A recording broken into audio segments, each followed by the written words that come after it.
The word that's translated Jewish law is halakhah. Halakhah. But the word halakhah originally didn't mean law. It meant walking, the way to walk, the path. That's what halakhah really is. It comes from a verse in the book of Deuteronomy that says, "V'halachta bidrachav," you shall walk in God's ways. Everything we do in life is an act of walking in God's ways if we do it with the proper awareness, proper openness of heart to having God guide our steps. I don't like the word law because law has a kind of cold, legalistic quality about it. You do it just because you might get caught. That's why we observe the law, because we know there's punishment if we don't observe the law. But in halakhah there is no punishment. It's all about ourselves and our own consciences and our own relationship to God. It's much more a sense of how to walk, what the path is, figuring out what our path is through life, and using tradition as a guide toward keeping us on the path.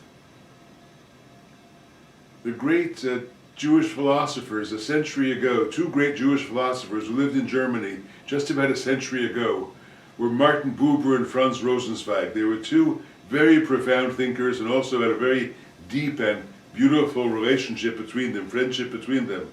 The two of them translated the Bible from Hebrew into German in a new,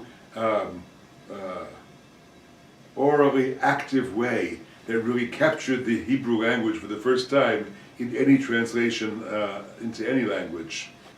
They insisted that the word not be law but commandment. In German it was Gebot rather than Gesetz.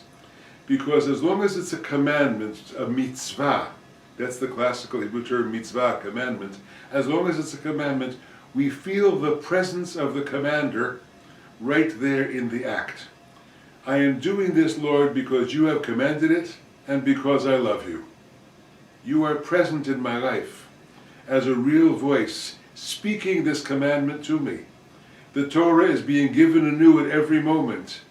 Every time I turn my mind toward Torah, I feel the voice of God speaking to me and saying, do this, live this way. Law is only something written down in books. I look it up in the code. The code says I have to do it exactly this way and exactly at this time and exactly this size, and I'm fulfilling obligation.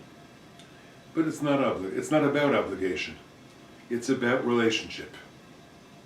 And so law as path, law as commandments, law as engaged relationship with God, manifest in the way we live and the way we act, is what halakhah is all about. I myself, these days, am a very observant traditional Jew, but I'm a traditionalist in that sense of this is the path I walk, rather than this is the law that I observe.